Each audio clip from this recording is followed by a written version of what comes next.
이 시간 함께 나누실 말씀 사도행전 18장 1절에서 11절까지 말씀입니다.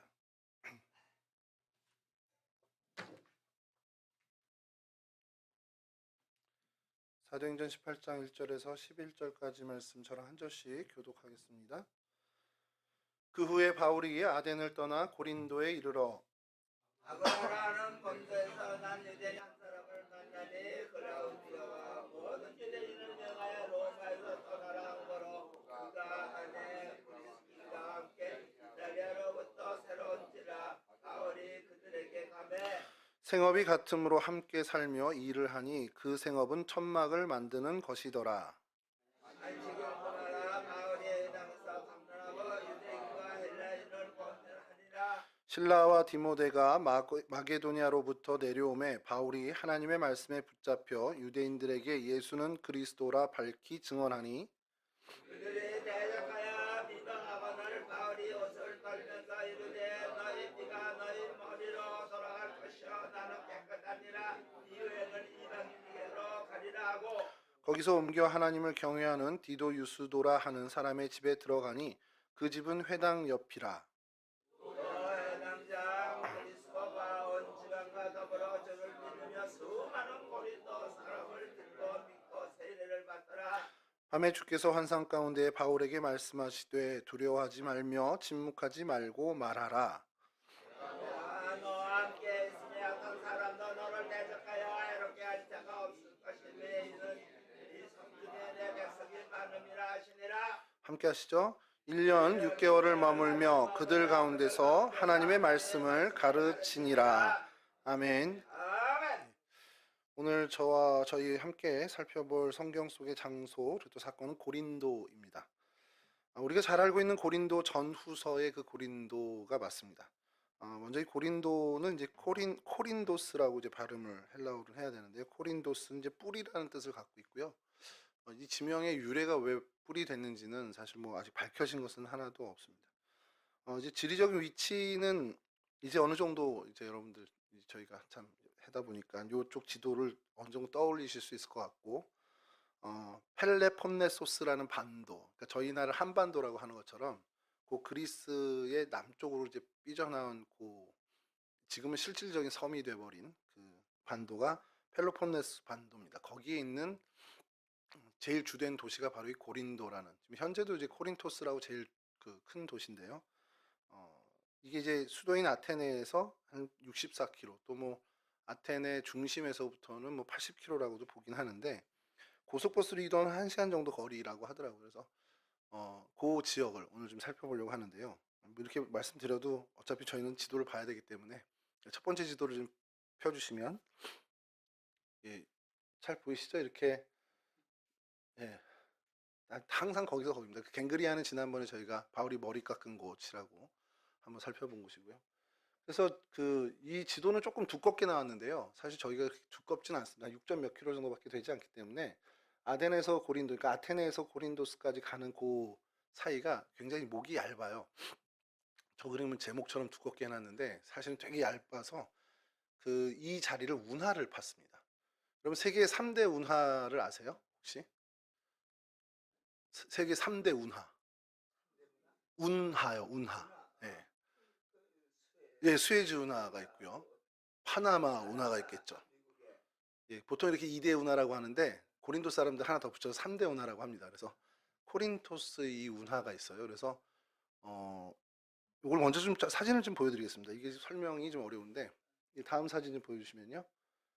예, 여러분 이게 자연적으로 이렇게 발생된 것 같지는 않죠. 딱 보셔도 이 해협이 이렇게 되어 있습니다. 그래서 이 에게해, 이 이제 그리스의 동쪽에 있는 에게해와 그리스 이 반도의 서쪽에 있는 이오니아 해를 연결짓는 겁니다. 이게 운하를 좀 넓게 팠어야 되는데 사실 그래야 무슨 이런 컨테이너선도 왔다 갔다 해야 되는데 그 정도가 되지 못한 겁니다. 그러니까 당시 1800년대 후반이었는데 그때 당시에 이제 오스트리아의 어떤 회사가 이제 이걸 주도해서 했답니다. 그리스 의회에서 이제 말 그대로 예산을 확보하고, 근데 그 예산도 뭐 넉넉하지 못했겠죠.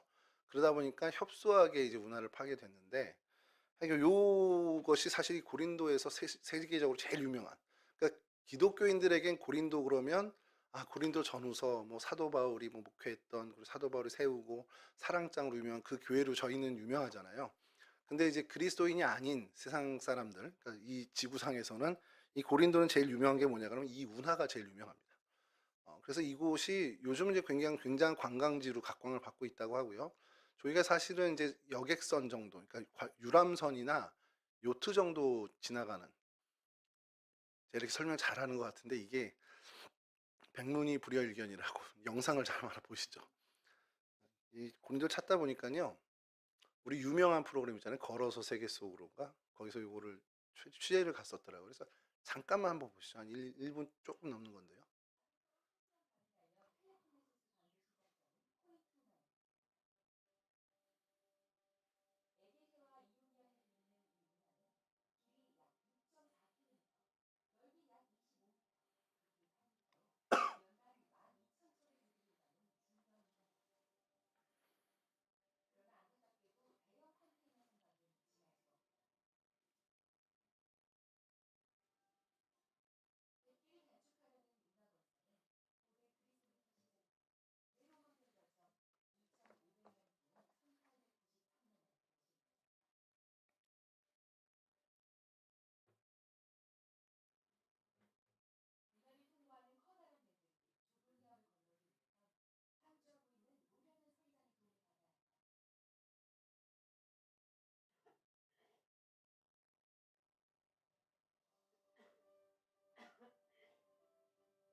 예, 여기까지입니다. 뭐 어마어마한 그 사실은 토목공사죠. 토목공사인데 그 첫 번째 지도 좀 다시 한번 이게 보시면 그 아테네가 이 그리스의 동쪽 편에 있는 항구 도시잖아요. 거기서 이제 이탈리아를 만약에 가게 된다 그러면 저 남쪽 펠로폰네소스 이 반도 끝까지 내려가서 그 바닷길로 해서 이 서쪽으로 가야 이제 이탈리아를 가는 건데, 그 길을 단축하기 위해서 이 운하를 이제 건설한 겁니다.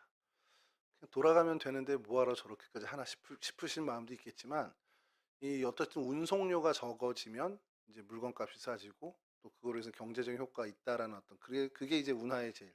근데 저 처음에 말씀드렸던 3대 운하라고 하기엔 규모는 굉장히 작은 겁니다. 이게 높이가 뭐 평균 70m래요. 높은 곳은 96m까지도 있고 낮은 곳은 뭐 60 몇 미터 정도인데 이게 뭐 70에서 80m 정도 보고요. 이 폭은 평균 25m. 그러니까 굉장히 협소한 겁니다. 이제 바닷길이라고 하기에는. 수심이 8m로 거의 균일하게 가고 있고요. 이 얘기를 뭐 이렇게 고린도 성경의 장소 얘기하는데 왜 이렇게 운하 얘기만 해? 그런데 이게 다 이유가 있어요, 여러분. 이게요. 어, 여러분 그리스 전체 나라에서 볼 때 이쪽이 이렇게 유난히 힘을 쏟아서, 그러니까 돈을 들여서 운하를 건설하고 하는 이유가 있을 거잖아요. 왜 그러겠습니까? 저희가 대규모 토목공사를 한다면 그 엉뚱한 데 가가지고 하진 않잖아요. 저희 나라도 할 때 뭐 사람도 안 살고 뭐 경제적 효과도 없다라는 데 가서는 사실 그렇게 하기가 어려운데, 이 그리스 자체가 수도 아테네가 있고 또 위쪽 마게도니아, 옛 마게도니아 지역도 있음에도 불구하고 이 펠로폰네소스 이 반도에 굉장히 집중을 하는 이유는 결국 여기서 경제 효과가 일어난다는 겁니다. 그러니까 이제 고린도가 그 시절 사도 바울의 시절도 마찬가지지만 지금도 이곳이 그리스의 경제 정치의 중심지라고 보면 돼요. 그래서 이전에 아테네가 뭐 철학이나 어떤 학문의 중심지라고 하면 여기 이제 실질적인 실생활의 중심지였습니다. 이 중심지가 된 것이 사실은 이 이후에 고린도 문화나 모든 것에 굉장히 영향을 크게 끼치는데요. 그걸 오늘 좀 저희가 살펴보려고 합니다. 예, 그래서 고대에 뭐 그리스 뭐 도리아인이 정착했다라는 역사부터 여기는 시작합니다. 이 펠로폰네소스 이 반도는 그러면서 뭐 코르푸, 뭐 시라쿠스, 식민지 이런 것들도 역사 보면 등장을 하는데요. 실제로 그것은 저희에게 너무 먼 얘기고 이제 주전이죠. 주전 BC 한 600년에서 600년 그 전후에서 굉장히 번영을 누렸던 도시로 이제 급부상을 하게 됩니다. 이 지중해 연안에 있어서 어떻게 보면 이제 뭐 도자기라든지 청동 기구 이런 것들이 이제 그 발전하는 어떤 지역으로 대표적인 지역으로 떠오르게 되는 게 이제 여기가 온갖 이집트라든지 뭐 이쪽 가나안 그 팔레스티니아라든지 유럽 쪽이든지 다 집결하는 어떻게 보면 중심 항이 돼버린 거죠. 그러면서 여기가 이제 굉장히 번영을 누리게 되는데 이게 이제 나중에 로마에게 식민지화가 되죠. 그러면서 로마에서 여기를 좀 어떻게 폐허와 같이 어떻게 보면 함락을 시키게 됩니다. 어, 뭐 시저죠. 시저 저희가 알고 있는 시저가 로마를 이제 식민지로 하면서 이제 재건했다라는 이제 기록들도 있는데 어쨌든 이런 어떤 고대 역사에서 계속 여기가 중심에서 이쪽 세력, 저쪽 세력이 왔다 갔다 하면서 계속 침범도 당하고요. 여러 가지 이제 수출을 겪게 되기도 합니다. 근데 이제 가장 결정적으로 이곳이 쇠퇴되게 된 것이 주후 AD 521년에 지진이 일어나요.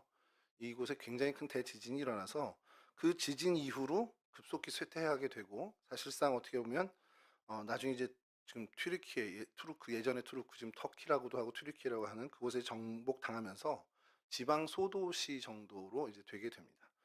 그리고서 이제 나중에 그리스로 이제 독립을 하게 되죠. 독립하게 되면서 이 고린도 옛 지역은 여전히 그냥 이렇게 개발이 되지 못하고 그곳에서 한 5km 정도 떨어진 곳에 신코린토를 이제 건설을 하게 됩니다. 이제 그러면서 이 운하도 이제 거기에 해당이 되겠죠. 그래서 1858년 이 구 고린도가 다시 한번 지진이 일어나면서 또 어떻게 보면 잔해들만 남게 되는. 그래서 그것을 복원 사업하는 것은 땅속으로 가라앉은 유적들을 들어 올리는 데 주력하는 복원 사업을 시작하게 되는 기록들이 있습니다. 그래서 고대 유적지들이 이제 저희가 이제 얘기하는 원래 이 성경에 등장하는 고린도는 구고린도입니다. 구고린도에는 여전히 지금은 그냥 어떻게 보면 폐허가 되어 있는 유적들만이 있고요. 그리고 그걸 또 잘 복원해가지고 볼 수 있게 관광지화했습니다. 그리고 실제로 사람이 거주하고 경제 활동이 일어나는 이 운하 중심으로는 신고린도라고 해서 그곳에는 저희들이 주목할 만한 것이 바울 기념교회 정도가 있습니다. 사진을 보면서 좀 설명을 해드리겠습니다. 다음 사진 좀 보여주시면 눈에 익숙하시죠? 저희 왜 그리스 신화 뭐 이런 거 보면 이거 비슷한 거 항상 나오는 이게 아폴로 신전입니다. 아폴로 신전인데 이 고린도에 있는 이 아폴로 신전이 주목을 받는 것이 그 그리스 올림피아에 있는 헤라 신전이 제일 오래된 신전이고요. 그 다음에 두 번째로 되게 오래된 신전이 바로 이 고린도에 있는 아폴로 신전이라는 겁니다. 이 아폴로 신전이 굉장히 여러분 거대 보이죠. 일단 보셔도 사진으로 봐도 이게 기둥이 다 없어지고 38개의 그 기둥이 있었는데 그건 이제 다 없어지고 이렇게만 남았다라는 겁니다. 이 규모를 볼 때 이 도시가 그 시절에 얼만큼 큰 위상을 가지고 있었 도시인지를 이제 보게 된다는 것이죠. 다음 사진을 보면은 여기 도시의 잔해인데 여러 건물들 또 길을 이제 돌로 길을 닦은 것들 그런 여러 가지들을 좀 보게 된다라는 겁니다. 그리고 저 높이 뒤에 있는 산이요. 산 같은 곳을 좀 여러분 기억 좀 해주시고 이따 다시 말씀드릴 텐데 그 산을 좀 주목해 주시기 바라고요. 다음 사진인데요. 이건 저도 요번에 좀 조사하면서 알게 됐는데 이게 실제로 유적에서 발견된 겁니다. 근데 왜 하나같이 머리만 없죠? 그래서 처음에 이 사진을 보고 온 사람들이 오해하는 것이 이 석상을 만들었는데 이 목만 다 잘렸나 보다.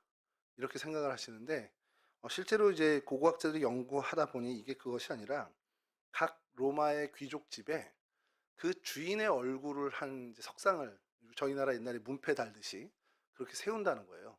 그러니까 몸은 만들어 놓는 겁니다.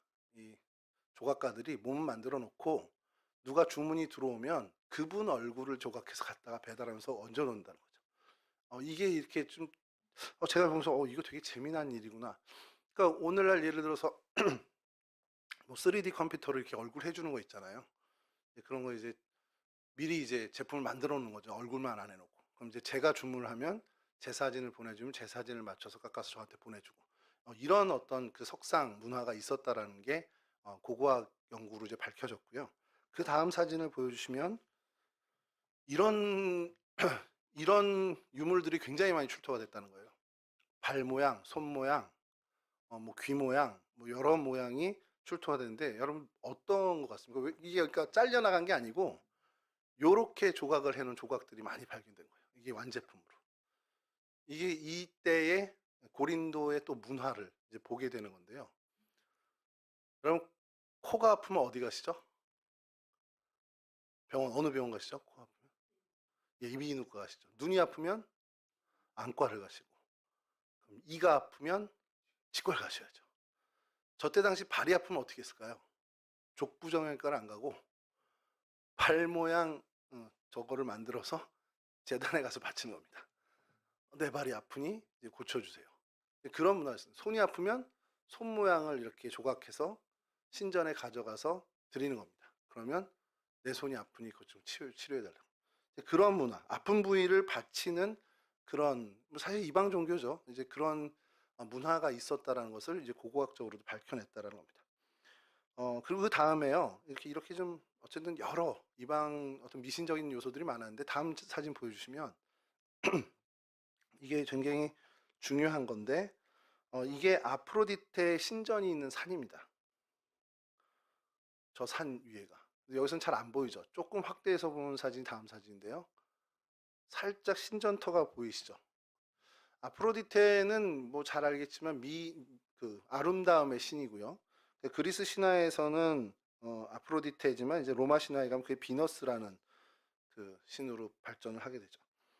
이 아프로디테 신전이 이 고린도에 있어서 가장 대표적인 신전이었습니다. 아까 아폴로 신전보다 더 대표적인.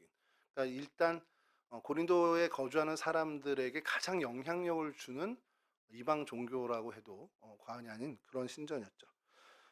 기록에 의하면 이 신전에 머물러 있던 여사제가 1000여 명입니다. 이 여사제의 역할은 뭐 지난번에도 말씀드렸지만 어떤 창기의 역할을 하는 그런 사람들이었고요. 그런 어떤 그 거기에 머무는 여사제만 1000명 정도라고 보면 이 도시가 얼마만큼 정말 음행이 만연된 도시인지를 좀 상상할 수 있다는 겁니다. 그래서 뭐 이따가도 한번 다시 좀 언급되겠지만 이런 상황에서 이런 고린도 문화를 보면서 신조어라고 오늘날로 치면 신조어죠. 이제 말이 만들어진 것이 코린디아 조마이라는 이제 헬라어가 있습니다. 코린디아 조마이는 고린도인처럼 되다. 직역하면 고린도인처럼 되다. 고린도 방식으로 산다라는 뜻입니다. 그러니까 저희가 요즘 뭐 해외 한국적인 모든 건 다 앞에 K자 붙이잖아요. 그런 식으로 고린도인처럼 된다. 아니면 고린도 사람, 고린도 방식으로 산다가 코린티아 조마이라는 이제 헬라어인데 이게 그리스 시인이 아리스토파네스라는 사람이랍니다. 이것도 이제 요번에 저도 새롭게 한 건데 아리스토파네스라는 사람이 그 시의 자기 작품에 이 단어를 쓰면서 어떻게 그 사용을 했냐?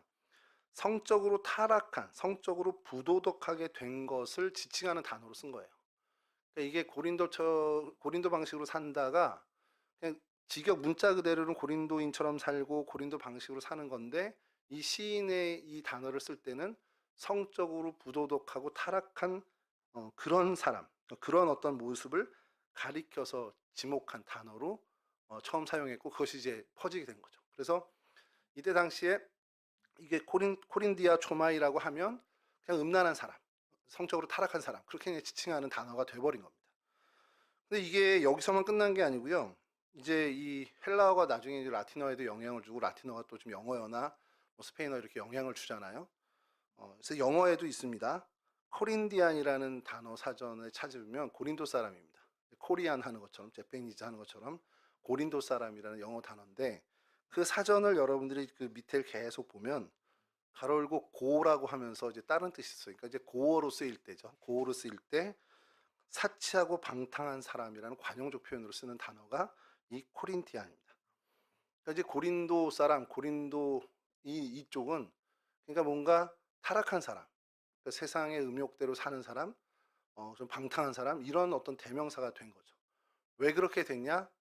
바로 이때 당시 문화 때문에 그래요. 이 아프로디테의 신전에서 생해지는 그런 어떤 재래의식 이런 것이 그 고린도 전체에 만연했다 보니 이 사람들이 그런 어떤 성적인 경계들이 없는 굉장히 방탕한 사람들, 그런 문화, 방탕한 문화로 흘러가게 되었다라는 겁니다. 이런 어떤 그 종교적인 부분이 이 고린도의 모습이었고요. 또 하나를 넘겨주시면 이것은 이제 아고라라는 곳에 이제 그 유적터라고 하는데요. 아고라는 뭐 우리 잘 많이는 들어보셨을 겁니다. 교회 안 다니는 분들도 아고라라는 거 많이 들어보셨을 텐데, 이 아고라가 뭐 사실은 실제 그 단어 자체도 이제 뭐 시장, 장터라는 뜻을 갖고 있기 때문에 약간 이제 광장 그리고 어떤 시장 역할을 하는, 사람들이 이제 와서 그곳에서 뭐 이야기도 하고 거래도 하고 하는 그런 장소였다는 거죠. 이게 우리가 생각하는 옛날 여의도 광장처럼 생각하시면 안 되고요. 큰 길에 넓은 보도로 생각하시면 더 적합할 겁니다. 이제 그러니까 길이 있고 뭐 마차라든지 뭔가 다니는 수레가 다니는 길이 있고 그 옆으로 턱이 져서 지금처럼 그냥 보도블럭 같은 그런 곳이 있는데 넓게 돼요. 그래서 제가 이렇게 생각하다 보니까 지금의 광화문 광장 얼추 비슷했겠구나. 규모는 그보다 작겠지만 고린도 시내 한복판에 그런 요런 아고라가 있었고요.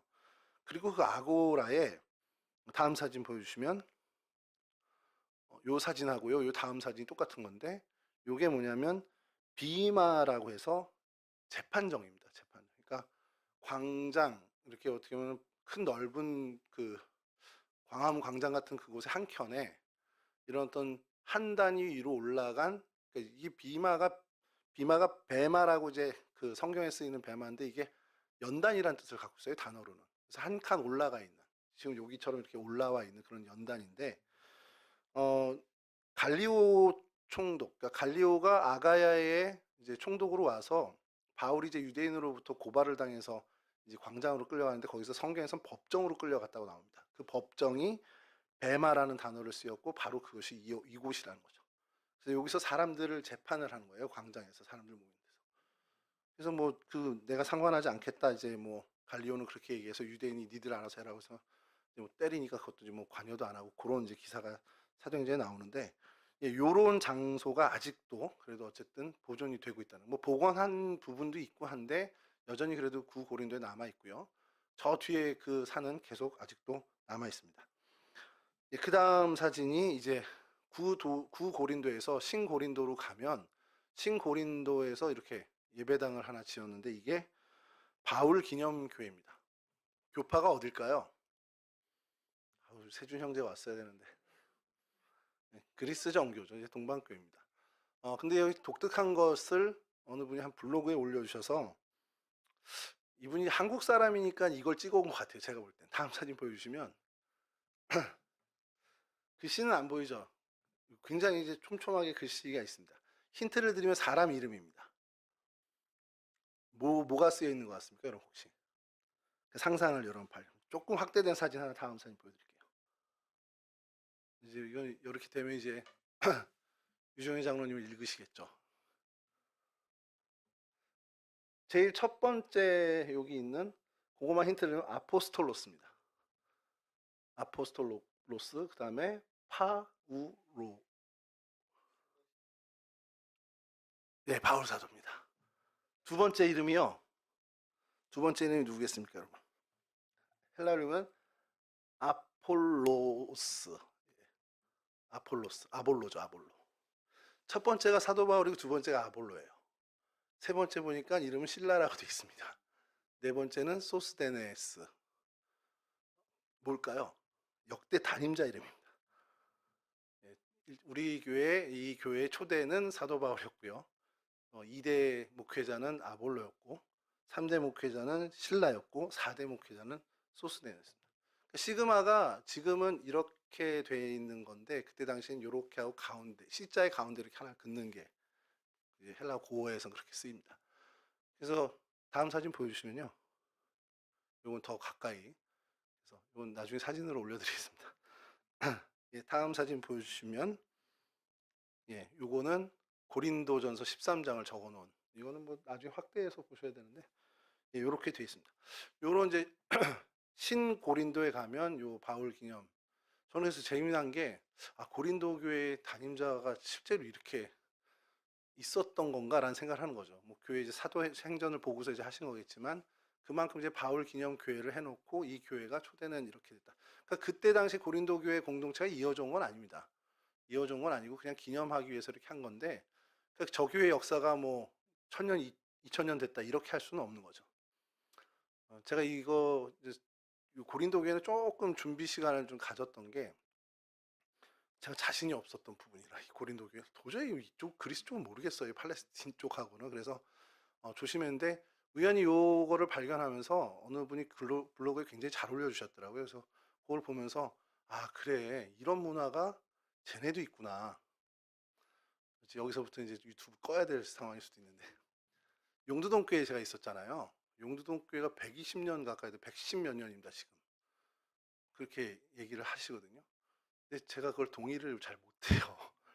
사실은 용두동교회는 없어졌거든요. 그 전에 용두동교회는 이미 없어졌고, 그게 이제 동성교회로 사실은 다시 창립이 된 거거든요. 그러니까 지금 저 용두동에 있는 용두동교회 창립은 저희랑 같은 걸로 봐야 되는 게 맞습니다. 그 모든 역사학자들이 이야기하면 그렇게 얘기할 거예요. 그 교회는 이미 사라졌고, 그분들의 후예들이 다시 모여서 제기동 언덕 위에 동성교회로 모였고, 그리고 예전 터에 그래도 교회를 다시 세워야 되지, 재건해야 되지 않겠냐 해서 이제 그 건너가서, 이 개천을 건너가서 다시 세운, 그렇게 하면 그 날짜를 창립일로 잡던지 아니면 동성교회 여기 창립일을 같이 공유하든지 해야 되는데, 뜬금없이 선교사가 조용래 소녀에게 이렇게 해서 조용래 소녀가 와서 기도 모임을 시작한 1907인가 1907년인가 1905년을 이렇게 창립일로 지금까지 기념하고 있거든요. 그러면서 제가 얘네도 똑같구나.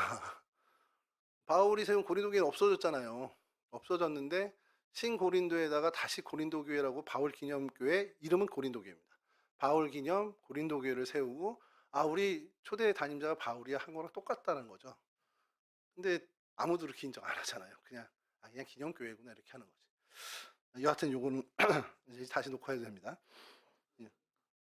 그 다음에 재미난 것들이 하나 이제 발견된 것이, 이게 구와 신고린도 사이에서 발견된 건데요. 다시 그 다음 사진 보여주시면, 이게 길입니다. 길 유적이에요. 이렇게 수레가 가고 마차가 갈 수 있는 길의 유적인데, 우리는 이제 길을 어떻게 해요? 보통 표지판에다가 을지로 몇 가 이렇게 쓰잖아요. 근데 여긴 돌판에다가 이제 그 길 이름을 새깁니다. 그게 뭐 가능한 게, 저희 같은 경우 다리는 그렇게 하잖아요. 교각에다 무슨 교 이렇게 새기는 것처럼. 근데 여기에 새긴 이름이요, 확대해 주신 사진인데 다음 사진 보면 이게 에라스토스라는 그 이름이 있어요. 에라스도 길이에요. 그러니까 에라스도 길인데, 에라스도가 누구냐? 사도행전 19장 22절을 좀 보겠습니다.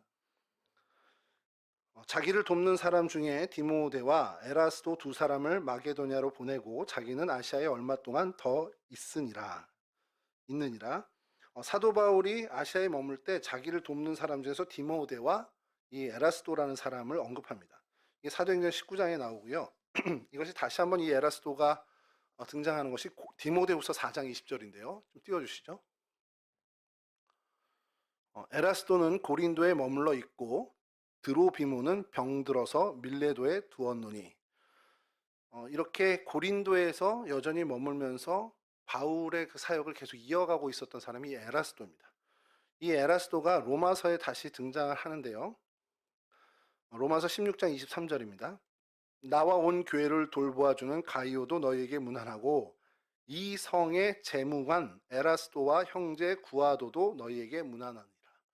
그러니까 이 고린도 없나요? 16장 23절 제가 못 드렸나 보네요. 로마서 16장 23절에 이 에라스도를 이 고린도 성의 재무관이라고 얘기합니다. 오늘날 치면 이제 기획재정부 장관 정도 되는 사람이겠죠. 그래서 이제 고고학자들은 어떤 상상력까지 하냐면, 이 사람이 그래도 그 당시에 영향력 있었던 사람이고, 그래서 이 사람의 이름을 딴 길이 있었다라고 생각을 합니다. 그러니까 그러면서 이제 성경학자들, 성서 고고학자들과 이제 협업이라고 해야 되나, 같이 얘기하는 이야기는 이 에라스도라는 사람이 실존하는 인물이었다라는 거. 이제 그거에 대한 근거로 이 길을 이야기합니다. 그 사진 계속 보여주시죠. 그래서 헬라어로 이렇게 에라스도라고 써 있는데 또 잘 안 보이네요. 또 거꾸로 찍어놔가지고. 어쨌든 요런 어떤 그 고린도의 이야기들이 있는데, 오늘 이제 저희가 말씀을 좀 나누려고 하는 것은 이 고린도가 어떤 도시인지를 좀 살펴보려고 해요. 그래서 아까도 말씀드린 여러 우상과 또 경제적인 어떤 부분들 좀 생각하면서 성경에 있는 이야기들을 가지고 이 고린도에서 전반적으로 일어났던 일을 살펴보려고 합니다. 먼저 고린도는 바울이 방문한 것으로 이제 성경에 처음 등장을 하게 됩니다. 그래서 바울이 방문했다라는 거에 가장 큰 의미가 있는 거죠, 성경적으로 보면. 근데 이 아까도 말씀드린 것처럼 학문, 철학이라고 하는 것과 우상 숭배라는 것이 어떻게 보면 어울리지 않는데 이게 굉장히 같이 발전, 같이 정점을 찍었던 도시라는 그 특징을 갖고 있습니다. 굉장히 극명하게 대립하면서 또 그것이 같이 공존하는 그런 도시였다는 거죠. 그리고 그곳에 이제 첫 발을 바울이 디딘 때가 2차 선교 여행 때였습니다. 그러니까 이제 마게도냐, 빌립보 중심 마게도냐에서 데살로니카로 건너가고 거기서 이제 베레아를 갔다가 이제 아덴을 거쳐서 이제 고린도에 입성하게 됩니다. 그리고 그곳에서 오늘 본문에서 우리가 본 것처럼 브리스길라와 아굴라 부부를 만나서 이제 이 고린도에서 1년 8개월 머물면서 그 복음 사역에 최선을 다하게 되죠. 그리고 거기에 이제 마게도냐로부터 온 실라와 디모데가 또 합류하게 되고요. 그리고 고린도 회당장 그리스보의 그 회심으로 인해서 이 복음 사역이 굉장히 일취월장 발전합니다. 물론 이제 유대인들은 처음에 거부하고 뭐 너희 피가 너희에게로 돌아가라지 바울이 그런 얘기까지 하면서 복음에 거부하는 모습을 보이지만 이방인들, 이 고린도 사람들은 계속해서 이 복음을 수용하는 모습들을 보이게 되죠. 그래서 이제 이제 성경학자들은 이들이 왜 이런 처음 듣는 어떤 종교에 이렇게 관심을 갖고 마음을 열었을까라는 것을 당시 고린도 사람들, 이 고린도 도시의 문화에서 그 기인을 찾기도 합니다. 그건 이제 좀 이따 다시 좀 설명해 드릴 텐데, 이게 어쨌든 바울이 그렇게 해서 복음 사역을 시작을 하게 되고 그것이 어느 정도 성공적으로 진행이 되고 있었습니다. 1년 6개월이 지난 이제 막바지 때에 이제 아까 말씀드린 갈리오 총독 법정 사건이 이제 터지게 되죠. 유대 사람들이 계속해서 방해를 하는 겁니다. 이 사도 바울을 방해하고 협조하는 사람들을 막 공격하고 결국 그래서 바울은 고린도를 떠나서 다시 수리아 안디옥 교회로 이제 귀환을 하는 여정을 이제 다시 갖게 되는데, 그럼 이제 바울이 떠난 이후에 이 고린도 교회는 어떻게 됐을까라는 거죠. 어떻게 됐냐? 아까 우리 사진에서 보셨듯이 2대 담임 목사님, 2대 담임 교역자 아볼로가 맡아서 사역을 하게 됩니다. 근데 이때에도 문제가 없었던 건 아닙니다. 고린도전서 3장 3절을 좀 읽어드릴게요. 띄워주실 수 있습니까? 예. 너희는 아직도 육신에 속한 자로다. 너희 가운데 시기와 분쟁이 있으니 어찌 내 육신에 속하여 사람을 따라 행함이 아니리요. 이제 바울이 그 수리아 안디옥으로 돌아간 다음에 3차 선교여행을 하던 중에 에베소에서 고린도 교회에 대한 이야기를 듣게 됩니다. 그래서 그 문제들을 접하고 이제 서신을 쓴 것이 고린도 전서죠. 그것이 이제 뭐 55년, 56년 경이랬는데 어쨌든 고린도 전서를 보낸 거예요. 여러 문제 때문에. 그리고 다시 이제 빌립보에 가서 고린도 교회에게 서신을 두 번째를 보내는 게 이제 고린도 후서인데, 그리고 이제 귀환길에 약 3개월을 이 마게도니아, 그러니까 그리스, 고린도를 포함한 그리스 지역에 머물렀다 돌아오는 이제 기록이 있습니다. 이 어쨌든 고린도 교회가 바울이 전도하고 또 어떻게 보면 개척한 교회죠. 개척한 교회고 그 중에 가장 크게 성장을 한 교회입니다. 그리고 어떻게 보면 은혜도 많이 받았죠. 그리고 후임자도 잘 선정돼서 아볼로가 목회를 했지만 문제점을 또 보이기도 하고요. 그냥 많은 은혜를 받고 크게 성장한 교회이면서 동시에 정말 많은 문제를 안고 있던 교회라는 것. 그것이 이 교회의 굉장히 큰 특징이라는 겁니다. 그래서 어느 목사님 그런 얘기를 하더라고요. 이 고린도 교회만 잘 파헤쳐도 오늘날 한국 교회 목회의 답을 찾을 수 있다. 뭐 이런 얘기를 하시더라고요. 그만큼 문제도 많고 말썽도 많고 한 이 현대 교회의 좋은 답안을 제시하는 모델 교회라고도 이야기를 할 수 있습니다. 그 많은 문제 중에 그럼 뭐가 큰 문제가 있냐? 그래서 두 가지가 대표적인 문제인데 바로 분쟁과 우상숭배였습니다. 고린도서 3장 3절 다시 한번 제가 읽어드리면 너희는 아직도 육신에 속한 자로다. 너희 가운데 시기와 분쟁이 있으니, 이 얘기가 뭐냐면 우리 한 번쯤은 들어보셨을 거예요. 이 네 개 분파로 그 아내가 쪼개집니다. 물론 이제 오늘날처럼 뭐 교회 재산을 갈라서 나가서 서로 뭐 따로 예비큰 게 아니라 그 안에 네 개의 그룹이 극명하게 대립을 한 그 이야기예요. 바울파, 아볼로파, 게바파, 그리스도파 이렇게 네 개로 나눠집니다. 먼저 바울파는 좀 당연히 그 상식적으로 이해가 됩니다. 왜냐하면 설립자가 바울이고요. 그를 지지했던 사람들이 어떻게 보면은 바울을 추종할 수 있는, 바울을 여전히 따르고 있는 그런 모습을 당연히 가질 수 있겠죠. 그러니까 그 교회 안에 바울을 지지하는 세력은 당연히 있을 수밖에 없고 그 사람들이 이제 바울파로 어떻게 보면 형성이 된 건데 그럼 왜 굳이 다 바울을 그냥 따르면 되지 굳이 이런 좀 분파가 생기느냐? 근데 이 성경학자들은 이렇게 해석합니다. 고린도후서 11장 6절에 내가 비록 말에는 부족하나 지식에는 그렇지 아니하니 이것을 우리가 모든 사람 가운데서 모든 일로 너희에게 나타내었노라. 그러니까 이게 뭐냐면 바울이 바울 스스로도 얘기하지만 지식이나 하나님을 알아가는 신앙에선 전혀 부족함이 없는 사람인데 내가 말은 좀 서툴러 그 얘기를 하고 있는 겁니다. 그런데 그 다음으로 부임한 아볼로는 어떠냐면요. 사도행전 18장 24절에서 26절인데요. 알렉산드리아에서 난 아볼로라 하는 유대인이 에베소에 이르니 이 사람은 언변이 좋고 성경에 능통한 자라. 그가 일찍이 주의 도를 배워 열심으로 예수에 관한 것을 자세히 말하며 가르치나 요한의 세례만 알 따름이라. 그가 회당에서 담대히 말하기 시작하거늘 브리스길라와 아골라가 듣고 데려다가 하나님의 도를 더 정확하게 풀어 이르더라. 아볼로라는 사람은 언변이 뛰어나고 성경에 구약 성경이죠. 구약 성경에 능통한 사람입니다. 근데 사도 바울에 비하면 아직은 안 되는 사람이죠. 요한의 세례밖에 몰라. 그래서 브리스길라와 아굴라가 가서 데려다 놓고 앉혀놓고 예수의 도를 가르쳐야 될 정도입니다. 그러니까 사도 바울과 비교하면 어떤 신앙의 연륜이나 이런 것들은 비교도 안 되는 사람이에요. 근데 단 하나 언변이 좋습니다. 근데 이 사람이 이제 목회를 하다 보니 사도 바울을 지지하던 사람들과 그 사람들이 이제 공격받게 된 게 아예 바울은 말도 좀 그렇잖아. 그래서 이 사람 얼마나 막 말 잘해. 이러면서 그 사람의 팬층이 생긴 거죠. 쉽게 얘기해서. 그러면서 이 아볼로파가 성경학자들 얘기는 아볼로파가 먼저 이렇게 어떤 팬그룹을 형성했을 거다. 이제 그러다 보니 기존에 있던 성도들 중에 아니 무슨 소리냐 여전히 바울이 최고지라고 하는 그 사람들의 결속력이 더 강화됐을 것이라고 추정을 하는 겁니다. 요렇게 이제 분쟁이 생긴 거예요. 근데 그 느닷없이 개바파가 왜 생겼냐 이거죠. 그랬더니 바울도 좋고 아볼로도 좋은데 그래도 걔네들이나 안 되고 그 사람들은 예수님 직접 못 봤잖아. 예수님의 진짜 제자는 진짜 수제자는 베드로잖아. 이 게바라는 것이 뭐 페트라 당시 그 헬라어의 그 베드로 페트라의 아람식 발음이 게바인데 케파스인가 뭐 이렇게 된다 그러더라고요. 그래서 그 게바파라고 자기들이 이렇게 하는 거예요. 이 사람들은 주님과 동행해서 주님으로부터 직접 배운 12제자, 그 중에서도 수제자 베드로, 이 사람이야말로 바울이나 아볼로를 능가하는 인물이라는 그런 생각을 가진 사람들이죠. 그러니까 아마 그 사람들은 유대 출신 크리스찬들이 아니었겠냐라는 것을 추정을 하는 겁니다. 자, 이렇게 바울을 지지하는, 바울을 이제 약간 마음에 더 중심을 두고, 또 아볼로를 마음에 중심에 두고, 또 베드로를 마음에 중심에 두고 있는 분파가 있는데, 이 모두를 이길 수 있는 건 그리스도파입니다. 그리스도파에 대해서 정확한 뭐 기록은 없는데 성경학자들의 추정은 이래요. 그리스도에 속한 자라고 주장하는 사람들인데 이 사람들은 아마도 예수 그리스도의 가르침을 직접 들었던 세대의 사람들이거나 그 어떤 뭐 기적들을 체험한 예수님의 뭐 오병이어 사역이라든지 여러 것들을 그 팔레스틴 지역에서 경험해 와서 이곳까지 온 사람들일 수 있고 또 아니면 주님의 부활을 직접 목격했다거나 하는 등의 예수님이 공생했던 활동하실 때 어쨌든 접촉점이 있었던 사람들의 무리일 거라고 추정을 합니다.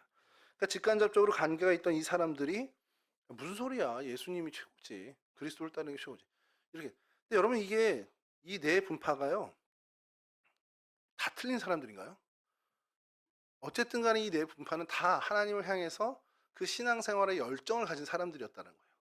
근데 그 열정이 분쟁이 되고 교회를 쪼개고 교회의 질서가 깨어지고 그 교회의 견고한 평화를 깨는 그러한 일들이 됐다라는 걸 바울이 보고 마음 아파 권면한 서신이 바로 이 고린도 전서라는 겁니다. 고린도 교회가 하나님을 향한 신앙이 있고 열정이 있고 받은 은혜도 많은 건 좋은데 그런 어떤 은혜를 자신들이 잘못 사용하게 된 대표적인 분쟁을 일으킨 교회가 되어버렸다는 겁니다.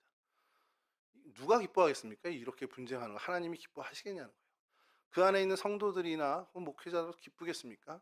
교회 질서가 다 깨지고 교회 안에 있던 평안이 다 사라지게 되는 어쨌든 간에 이건 교회를 어지럽히는 하나님의 어떤 역사를 가로막는 일이 된다는 거죠. 그것이 이 교회의 가장 큰 문제였던 분쟁이라는 문제였습니다. 또 하나는 우상숭배의 문제인데요. 이 고린도의 우상숭배는 아까 말씀드린 것처럼 오늘 저희들뿐만 아니라 일반적인 그 믿지 않는 현대인들에게까지도 어떻게 보면 고린도 이거는 그냥 그런 불량한 사람들 이렇게 지칭하는 단어가 될 정도로 이 우상 숭배가 만연했던 동네라는 겁니다. 헬라라는 문화권에 있었고 또 애굽에서도 여전히 그러니까 이집트 영향력도 받고 또 동쪽에 있는 시리아 쪽에서 수리아 쪽에서도 계속 사람들이 유입되면서 그쪽 문화도 여기서 접점이 되고요. 그리고 팔레스틴 지역의 사람들도 여전히 왕래가 있어서 그러니까 헬라, 애굽, 시리아, 가나안 그리고 이쪽의 문화들이 다 뒤섞여 있는 동네가 됐다는 거예요. 그러니까 어떤 표현으로는 인종 전시장이라고 표현을 하더라고요. 고린도를 보면서 고린도 도시는 인종 전시장이라고 이렇게 얘기합니다. 그러니까 각 민족마다 그곳에 들어와서 정착을 하면서 자신들이 섬기는 신전을 건축하고 그러다 보니까 아까 처음에 말씀드린 이 외래 어떻게 보면 전파되는 종교에 대해서 이 사람들이 왜 이렇게 너그럽지 한 것이 이 그리스 문화가 그리스 신화를 배경으로 그리스 문화가 종교가 원체 다신교입니다. 그래서 어떠한 신을 마음을 좀 어떻게 보면 섭섭하게 하면 큰일 난다라고 하니까 모든 신에 대해서 신전을 말해요. 심지어는 이름을 알 수 없는 신의 신전도 있습니다. 그리스에는.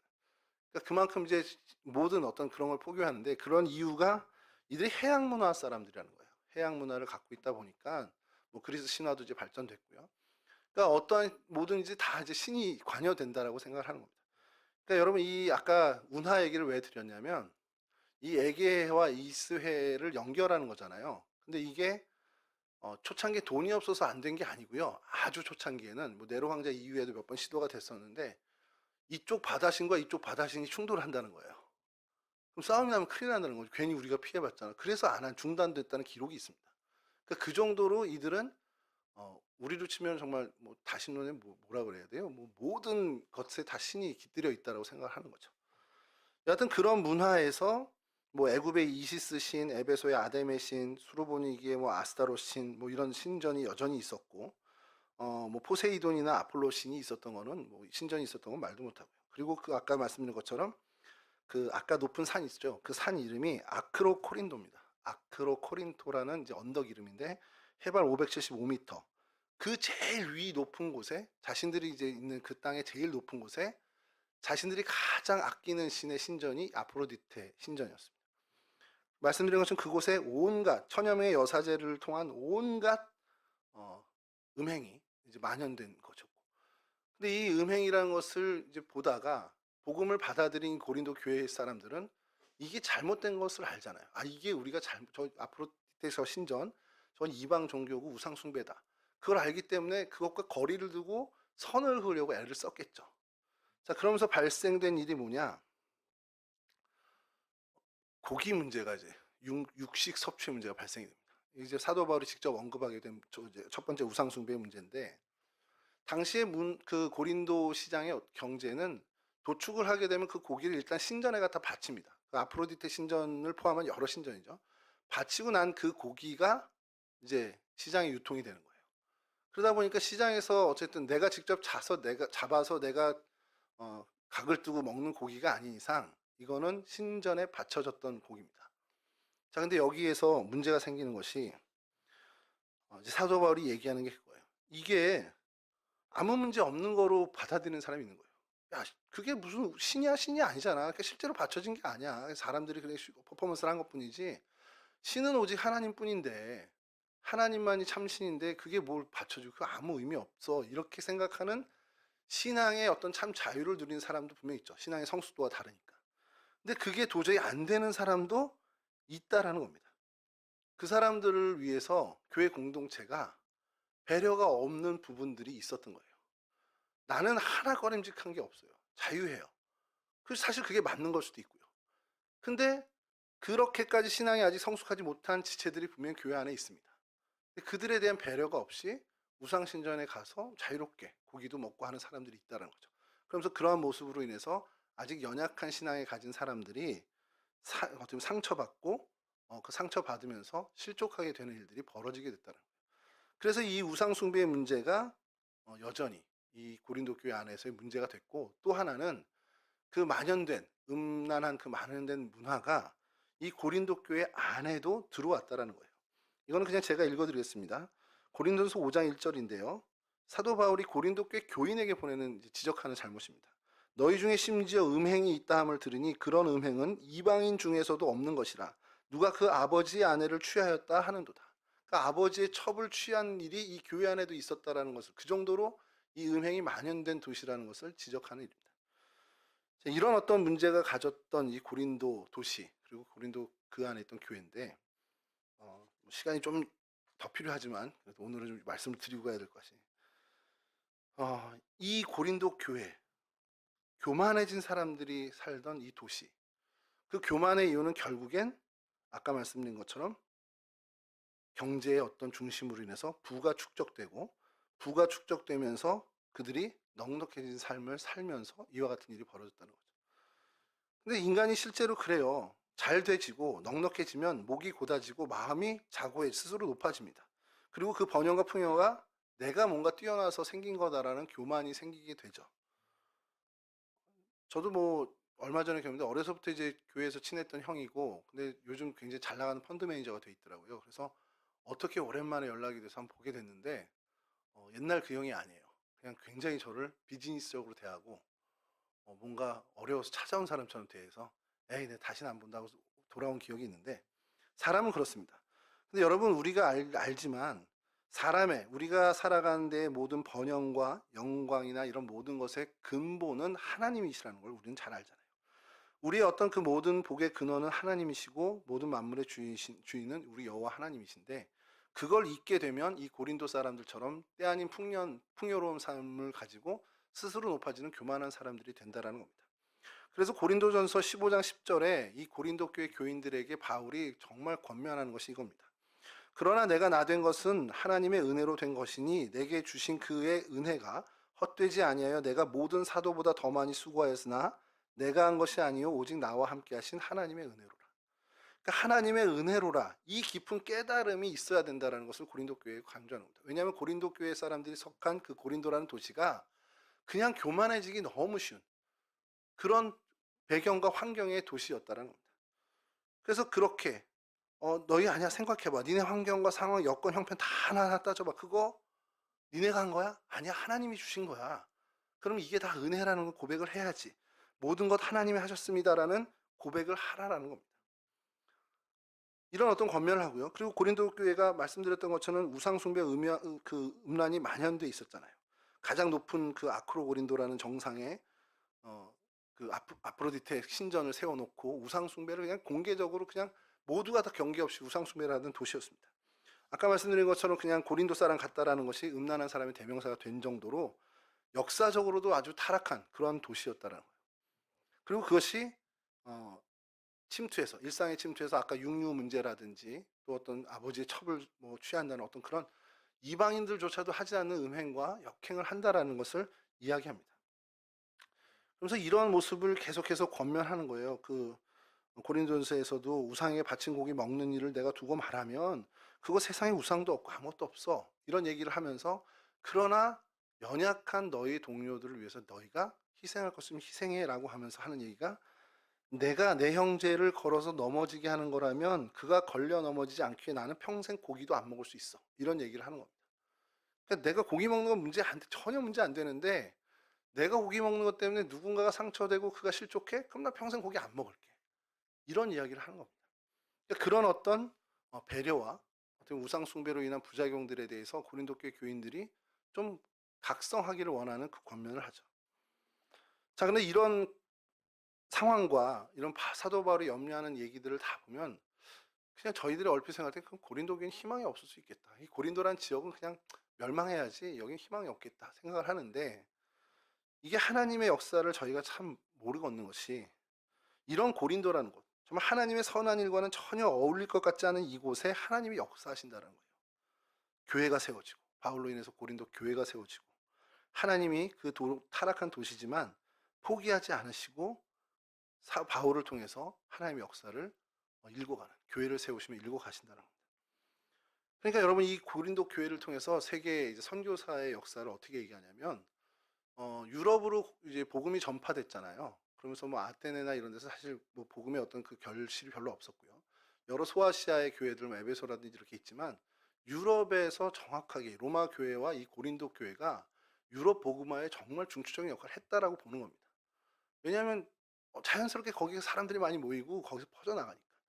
하나님께서 결국 이 타락한 무역항 이 고린도를 통해서 하나님의 역사를 하셨네.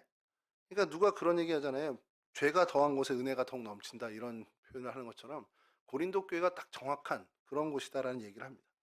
그러니까 하나님의 거룩한 손길이 이 어둠의 땅에 어떻게 임하고, 그래서 그로 인해서 복음이 유럽 전역으로 퍼져나가게 되는 하나님의 역사를 이 고린도 교회, 고린도 지역을 보면서 저희가 보게 된다는 거죠.